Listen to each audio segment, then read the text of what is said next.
विधायक जी हमको देखते ही बिगड़ गए। अरे तुम कौन आदमी है, और अब जितेंद्र मुखिया को तुमने बेइज्जत किया है।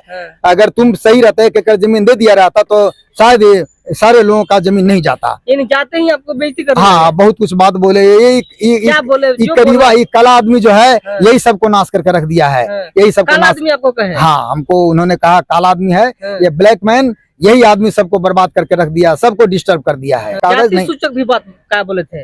नहीं, अरे तरह हमको बोले हैं तुम ताम करते हुए बहुत कुछ बात बोले हैं। विधायक हैं जी तो जनता के सेवा के लिए बैठे हुए ना, जनता को मालिक थोड़ी है।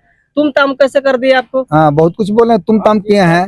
फिर हमारे बीच में, हमारे पीछे में हम लोग तो यहीं रह गए और उसके बाद वो घर पर गए हैं तो वहाँ भी हमको खोज रहे थे। अरे करीबा कहाँ गया, सबको बिगाड़ कर रख दिया। वो चार समय नाम हुआ आपका? श्याम बिहारी प्रसाद। अच्छा, तो आपका भी मकान टूटा है? जी हाँ, मेरा भी मकान टूटा है। तो आप तो भाई एससी समाज से आते हैं? जी हाँ, मैं अनुसूचित जाति चमार जाति से आता हूँ। तो यहाँ तो जो विधायक है महानंद जी गरीबों का मसीहा है, खास करके यहाँ पर पासवान है या चमार जाति के लोग है या फिर जितने दलित और महादलित लोग हैं उस सब के लिए ही तो काम करते हैं। तो आप लोग के लिए नहीं कुछ सुने?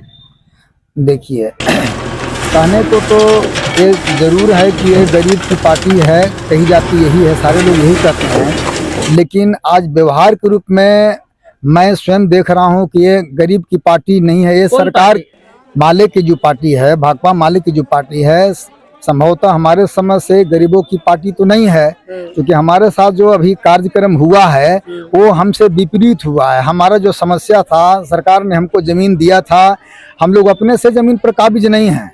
हम लोगों ने जमीन 1948 से हमारे पूर्वज दादा लोग जो थे ये लोग कब्जा में थे। बाद में कागज का प्रक्रिया शुरू हुआ 1958 से।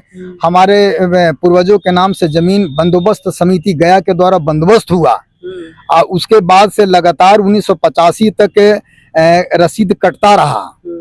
तो उसमें अंचल अधिकारी, पूर्व के अंचल अधिकारी अरवल का अनुशंसा है, DCLR जहानाबाद का अनुशंसा। चूंकि उस समय अरवल सिर्फ प्रखंड ही था, जिला और अनुमंडल तो था नहीं।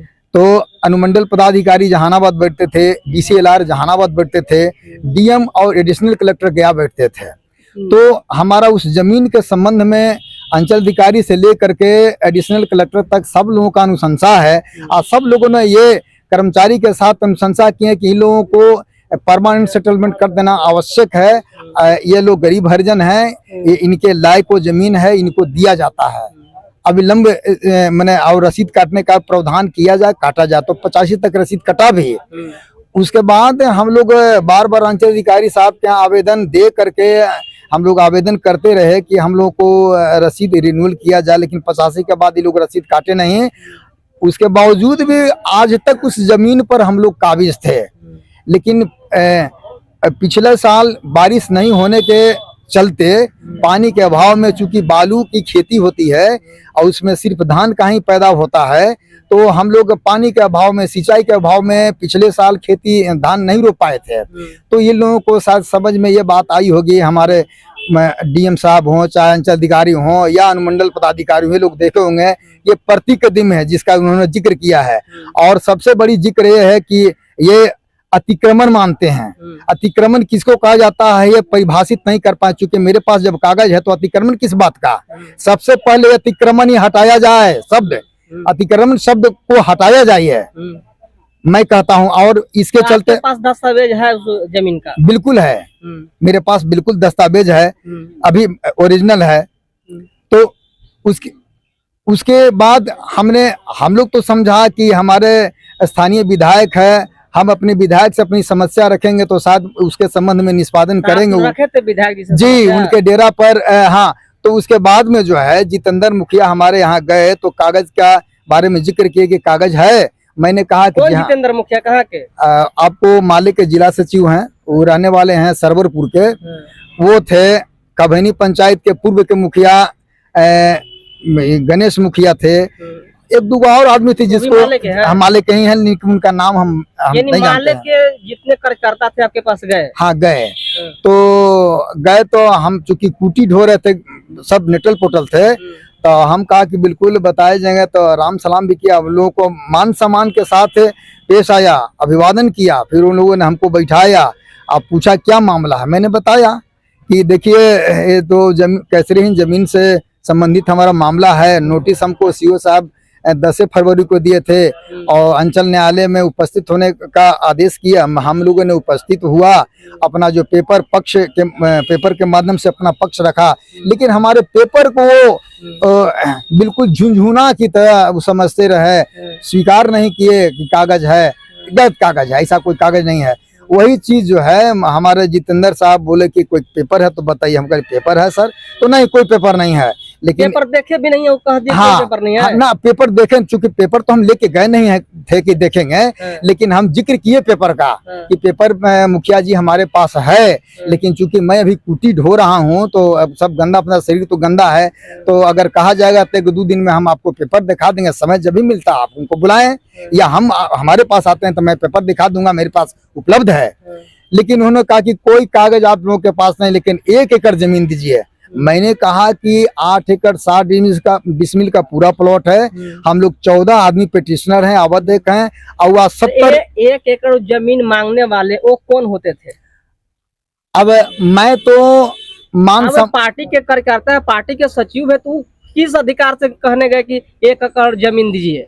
हालांकि मैंने उस सवाल का जवाब न मैंने सवाल किया, मैं उनके सवाल का जवाब दे रहा था। मैंने कोई सवाल नहीं किया, इसलिए सवाल नहीं किया कि मैं समझ रहा था कि ये पार्टी के जिला सचिव हैं, हमसे तो बहुत बड़े जगह पर हैं और सम्मानित आदमी हैं। मैं सम्मान पूर्वक उनके बात का जवाब दे रहा था। मैंने कहा कि श्रीमान मेरे पास कागज है और 1 एकड़ जमीन की बात जब कही जा रही है तो हम लोग 14 आदमी, एक आदमी को 57 डिसमिल जमीन मिला है, तो 2 आदमी मिल करके हम देंगे तब 1 एकड़ पूरा होगा। अगर मैं तो अपने हक की बात न करूंगा, अगर दूंगा तो मैं अपना हिस्सा दूंगा, मात्र 57 डिसमिल जमीन। लेकिन 2 आदमी, अब किसको मैं दूसरे आदमी का किसका जमीन दे दूं, कह दूं? तो आप किसी के कहने पर किसी को जमीन दीजिएगा? नहीं, मान लिया जाए अगर वो कह रहे थे तो उनको बात को संतुष्ट करने के लिए कुछ बात तो करना चाहिए था ना। तो उस क्रम में बात रखने के तौर पर बात रखने के तौर पर उनको हम जवाब दे रहे थे, लेकिन उन्होंने कहा कि देखिए कोई कागज नहीं है। तो मैं भी उनको संतुष्ट करना चाह रहा था कि कागज है, अगर कागज नहीं रहता तो मैं इस पर केस मुकदमा नहीं करता। मैं जिला के जितने भी पदाधिकारी हैं टाइटल शूट का मुकदमा करके सभी लोगों को पार्टी बनाया है। अगर पेपर नहीं रहता, किसको पार्टी बनाया है? मैंने जिला पदाधिकारी अरवल को पार्टी बनाया, अपर समाहर्ता अरवल को पार्टी बनाया, जिला कल्याण पदाधिकारी को पार्टी बनाया, अनुमंडल पदाधिकारी को पार्टी बनाया, सीओ साहब को पार्टी बनाया, अंचल अमीन को पार्टी बनाया। इस तरह से हमारे जो उस जमीन से संबंधित जितने भी पदाधिकारी थे, कर्मचारी थे, मैंने सबको पार्टी बनाया कि कल के डेट में वो लोग कहे नहीं कि नहीं हम मैंने अब कुछ काम कर सकते हैं। अच्छा, ये बताइए आपके साथ आप बताइए जो आपके यहाँ जो कौन कौन लोग आपके साथ अन्याय किया या दुर्व्यवहार किया वहाँ पर जा करके, या फिर आपका न सुनने का काम किया? तो एक बात और सुना जाए तो जितेंद्र मुखिया जी से सब बात हो गई थी, तब हम लोग बुलाए थे रविंदर एक है खबैनी के, वो जुझारू नेता है माले के। तो हम लोग सोचा कि शायद विधायक जी इनके माध्यम से हमारी बात सुनेंगे। घर पर बुलाए और सारा पेपर देखा, वो संतुष्ट हो गए, बोले कि चलिए हमारे साथ विधायक जी के यहाँ। विधायक जी के यहाँ आते हैं, परसों दिन आए थे हम लोग। तो आए तो राम सलाम किया और बैठाए। विधायक जी हमको देखते ही बिगड़ गए, अरे तुम कौन आदमी है, हमारा जितेंद्र मुखिया को तुमने बेइज्जत किया है। अगर तुम सही रहते 1 एकड़ जमीन दे दिया रहता तो शायद सारे लोगों का जमीन नहीं जाता। जाते ही आपको बेइज्जती कर, हाँ बहुत कुछ बात बोले। क्या बोले? करीबा ये काला आदमी जो है यही सबको नाश करके रख दिया है, यही सबको काला आदमी आपको कहे? हाँ, हमको उन्होंने कहा काला आदमी है ये, ब्लैक मैन, यही आदमी सबको बर्बाद करके रख दिया, सबको डिस्टर्ब कर दिया है।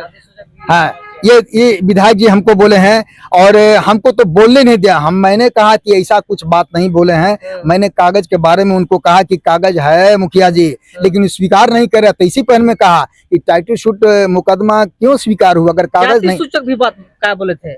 नहीं, अरे तरह हमको बोले हैं, तुम ताम करते हुए बहुत कुछ बात बोले हैं। विधायक हैं जी, तो जनता के सेवा के लिए बैठे हुए ना, जनता को मालिक थोड़ी है।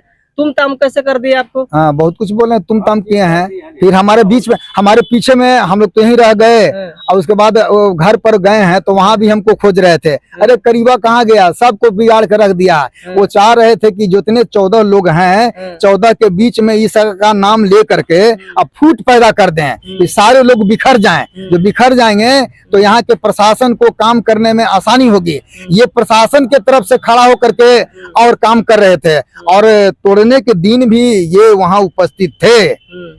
इनके नेतृत्व में हम लोगों का मकान टूटा है।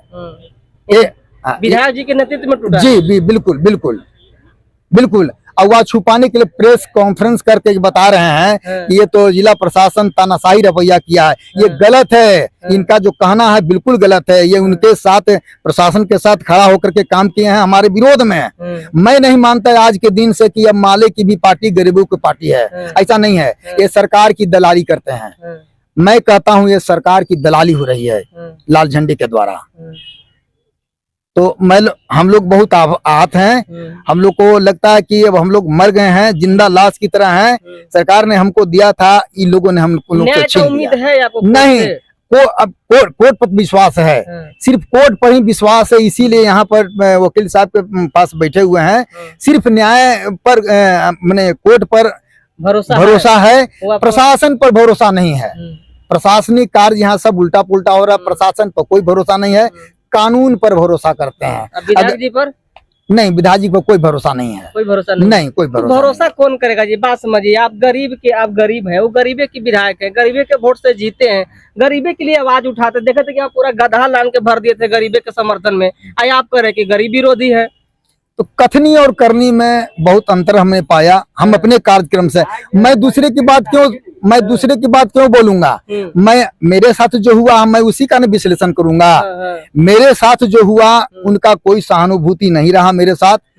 अगर मैं गलत रहता तो एक बात होती, और पेपर में भी बात आ जाई है, वो हम लोगों को असामाजिक कहा गया है। अच्छा, बताइए ना, पता नहीं हम लोग असामाजिक गुंडा हैं, बदमाश हैं, चोर हैं। ये मीडिया वाले भी जो हैं, ये मीडिया वाले भी गलत शब्द का इस्तेमाल करते हैं। ये असामाजिक लिख रहे हैं, पेपर में आज बात आई है, पढ़े हैं असामाजिक। हम लोग पता नहीं कितने बड़ा उग्रवादी हैं, क्या है असामाजिक, किसको कहा जाता है?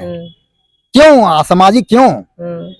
मैं अपने हक की बात करता हूं तो मुझे असामाजिक कहा जाता है। गैर कानूनी साबित होने पर व्यक्ति को असामाजिक कहा जाता है। तो अब गैर कानूनी कैसे हैं? अब जब पेपर हमारे पास है तो गैर कानूनी कैसे हैं, इसको साबित कीजिएगा तब न समझेंगे। तो ये दर्द है जी, आप सुने इन बातों में। सबसे बड़ी बात है कि जो गरीब का टाइटल सूट चल रहा था ना जी, टाइटल सूट चल रहा है, और अपील भी चल रहा था। हाँ, डीएम के यहाँ अपील भी चल रहा था। डीएम साहब को हम लोग अपील किए थे इनके आदेश के खिलाफ में कि ये 1900 क्या तो धारा है 1956 का, भूमि अतिक्रमण अधिनियम 1956। तो उसमें हम लोग अपील में गए थे वकील साहब के माध्यम से कि इनके बाद में अधिकार बनता है डीएम साहब का। तो डीएम साहब उस के तहत प्रक्रियाधीन रखे, कोई जजमेंट नहीं की है। अब बिना जजमेंट के जाकर के प्रहार किए हैं हमारे जमीन पर, घर मकान तोड़ने का काम किया है। सबसे बड़ी बात है कि जिला प्रशासन को चाहिए था कि जिनका अतिक्रमण था या फिर काबिज थे, उनको सबसे पहले प्रशासनिक तौर पर, कानूनी तौर पर संतुष्ट कर देना चाहिए था, दस्तावेज दे करके, ताकि उनको आज इस तरह से दुख का सामना नहीं करना पड़ता, इस तरह से असंतुष्टि यहाँ पर नहीं जताते। तो प्रशासन के पहला दायित्व था कि कागजाती तौर पर जो काबिज वहां पर थे उनको संतुष्ट करना चाहिए था। उसके बाद उस मकान को तोड़ते या जो करते, ये अगला कदम था। लेकिन सबसे पहला कदम प्रशासन का था कि जो वहां पर काबिज है उनको संतुष्ट करने का काम करते। और जो स्थानीय विधायक है उनके खिलाफ भी इनका आक्रोश मन में है, और लोगों का कहना है कि सत्ता के साथ में, प्रशासन के साथ में मिल करके वो क्या बोलता है, गरीबों का शोषण कर रहे हैं। लेकिन मैं ये कहना चाहूंगा कि चाहे संवैधानिक पद पर कोई भी बैठा हो, संवैधानिक तरीके से ही पेश आता है। हम ये नहीं जजमेंट कर रहे हैं कि वो सही है या गलत है। हम इतना जरूर कहेंगे कि कोई भी हो, हम भी हैं, एक संवैधानिक तरीके से पूछ रहा हूँ, संवैधानिक तरीके से बोल रहा हूँ। हो सकता है वो संवैधानिक तरीका से ही इनको मनाने का काम किए होंगे, लेकिन जो अभद्र अश्लील बातें बोलना वो कहाँ तक उचित है। और संवैधानिक तरीके से किसी को संतुष्ट करते हैं तो आपको दस्तावेज देना होगा, क्योंकि संविधान दस्तावेज से चलता है। संविधान खुद एक डॉक्यूमेंट्री है, एक दस्तावेज है, जिसके माध्यम से पूरे दुनिया इसको मानता है, भारतवासी लोग मानता है। और दुनिया का सबसे बेहतरीन शानदार संविधान भारत का है, लेकिन उसका उपयोग गरीबों को विरोध किया जाता है या फिर उसको दरकिनार किया जाता है, नजरअंदाज किया जाता है, जिसके कारण आम गरीब लोग टूट जाता है, न्याय का गुहार लगाते लगाते छूट जाता है। क्या नाम है आपका? जय हिंद कुमार। क्या समस्या आपका है? हमारा समस्या ये है सर कि मान लीजिए कि अगर हम लोग को क्या गलती है कि जितना हम लोग गरीब आदमी है कि हम लोग को जमीन छीना गया है, हम लोग कहाँ जाएंगे? जितना भी हम लोग कोई कहते हैं आपके पास और पहले से जमीन नहीं है सर, वही होता जमीन था जी। उसी पर कितना पर कब्जा था आपका? हम लोग का था 57 डेसिमल पर। 57 डेसिमल पर जी। तो सब आपको ले लिया गया? जिस टोटल हम लोग को ले लिया गया है। तो आपके पास दस्तावेज था पहले से? जी सर। तो दिखाए प्रशासन को? प्रशासन दिए थे, वो कह रहे हैं कि सब कागज नकली है, ये सब झुंझुना है। तो असली कागज प्रशासन दिखाया आपको कि ये असली कागज नहीं दिखाया हो? नहीं दिखाया हो? नहीं दिखाए? नहीं। तो क्या कहना चाहेंगे आप? हम यही कहना चाहते हैं कि जब आप कागज दिखाए नहीं है, जब हम लोग का कागज पढ़ने के तैयार नहीं है, तो आप लोग हम लोग कम से कम सही कागज दिखाते ना। हम आए अब मतलब हम लोग कितना दिन के समय में आपको तोड़ देंगे, हम आए तोड़ के निकल गए हो। आप लोग को जिससे प्रशासन को इतना भी नहीं पता चला कि लोग गरीब हैं, लोग कहाँ जाएगा। सब बार बार यही बात करते हैं सब लोग कि ऊपर से ऑर्डर आया है, ऊपर से ऑर्डर आया है। लेकिन ऊपर से ऑर्डर आता है इधर, ऊपर से ऑर्डर वाला ये नहीं कहता है कि हाँ ये लोग गरीब है तो पहले लोग की व्यवस्था कीजिए। अब ये लोग के बारे में कुछ नहीं हुआ, आए और समय दिया और तोड़ के निकल गए। जहाँ तक उन लोग फोर्स भी बुला के अगर कोई भी जनता अगर आता है यहाँ पे, उन लोगों को माने कि लाठी उठी सब लेके आए थे हम लोग कि कोई भी आएगा तो उनको मार के हटा दीजिए। किसी को भी जनता वहाँ पर थे जब हटाया गया था? जी, हम लोग को कोई सपना ही नहीं दे रहा है। हम लोग तो गए थे, कोई लेडीज गए। सरकार से क्या मांग करेंगे? सरकार से यही करता है आप लोग को क्या मतलब? सरकार से हम यही मांग करेंगे कि सर हम लोग को जमीन छीना गया है, हम लोग को जमीन बस जहाँ हम थे हम लोग को वहाँ अपना सारी जमीन दिया जाए। अब ये नहीं कि अब कोई कहते हैं कि बाबू यहाँ हटा दो तो अलग जगह जमीन देंगे हम। अगर हमारे जमीन यहाँ है तो हम अलग जगह कहाँ रह जाएंगे सर? अगर अलग जगह देता है तो क्या दिक्कत आपका होगा? दिक्कत ये हो कि उस गाँव में जमीन है तो आपको, जब हमको दिक्कत नहीं तो सरकार को क्या दिक्कत है? अब यहाँ छोड़ के दूसरा जगह बनाइए जमीन। जब आपके पास है तो आप लोग यहाँ छोड़ वहाँ बनाइए, आपको क्या दिक्कत है? हम लोग तो पैदावार जमीन है, वहाँ तो बंजर जमीन होगा, वहाँ जाके बनाइए, आपको क्या दिक्कत है? जिस जगह पर सत्संग है, जिस जगह पर मंदिर है, मंदिर के लिए कुछ दिक्कत नहीं है। लेकिन जब हम लोग किसान कमा खा रहे हैं, खेती बाड़ी कर, उसके लिए सबसे ज्यादा दिक्कत है सरकार को। मंदिर एक धार्मिक स्थल है ना, तो धर्म का भैया अब मान ले सर, मान लेते हैं कि मान लीजिए छोटा सा मंदिर है, उसके पीछे भी तो जमीन है कि नहीं है? उसके पीछे जमीन कि पूरा का पूरा जमीन मंदिर का ही है। हम लोग खेती बाड़ी किसान लोग, हम लोग हाँ, किसान का भी बात सरकार नहीं सुनेगा तो किसका सुनेगा? तो इनका कहना है कि जो हम लोग से जमीन छीन लिया गया, उस जमीन पर पुनः से काबिज कर दिया जाए, ताकि हमारे पास कोई और चारा नहीं है। जो भी हाँ, हम लोग को और भी कोई सुविधा नहीं है सर। हम लोग अगर जमीन छीना जाए तो हम लोग एक तरफ से मरले के बराबर हैं। हम लोग कहाँ जाएंगे सर? कितने भाई आप हैं? हम लोग जैसे 2 भाई हैं, पिताजी तो हमारे नहीं हैं। 3 बहन है, एक भाई विवाह करके अलग हो गया है। 3 बहन है, एक हम है। पढ़े की उम्र में तो हम खेती बाड़ी करते हैं, खटते हैं खेत में। अगर आज भी हम छिना जाता तो हम कहाँ जाएंगे सर? अभी बताइए कहाँ? हमारे ऐसे बहुत से है, मान लीजिए कि 2-3 लोगों का मकान बना हुआ है, लेकिन और भी तो लोग हैं उसमें। और सबका स्थिति तो उतना ही नहीं है। आप लोग कम से कम, हम सरकार से अगर इतना ही गुजारिश करते हैं, कम से कम हमारी परिस्थितियों को समझिए। अब ये नहीं कि मान लीजिए देख लें कि 3-4 को मकान बने, उतना में हम लोग सब बार बार किसी के पास जाते तो कहते हैं कि आप लोग गरीब हैं, आप लोग अमीर हैं, आप लोग इतना पक्का मकान बना रहे हैं। और जो जिनके पास मकान बना है, जो बनाया है, उनको वो भी तो पहले गरीब थे। आज उनका किस्मत साथ है, उनको जॉब लग गया है, चाहे उनके पास पैसा है, वो बना लिए। आज जिनके पास नहीं है तो वो कहाँ जाएंगे? वो भी तो बेचारे पहले गरीब थे। अब वो गरीबी से जब उभर गए तो कह रहे हैं कि नहीं, अब हमारी जमीन हमारा सरकार के हमें दे दीजिए। एसडीओ साहब बोले हमसे, कुछ बोले, हम लोग वहाँ पर थे, एसडीओ साहब बोले कि सरकार आपको जब जमीन दे दिया है तो हम वापस मांग रहे हैं, हमको जमीन दे दीजिए। ये कैसे होगा सर? जब सरकार जब तो न्याय आपका कोर्ट पर भरोसा है या नहीं? कोर्ट पर भरोसा नहीं, कोर्ट पर जब हम लोग का भरोसा नहीं रहता सर, तो हम कोर्ट पर काले जाते हैं। यानी आपको न्याय मिलेगा, इतना विश्वास है? हमको एकदम पूरा विश्वास है कि हमको हमारे साथ नाइंसाफी नहीं होगा।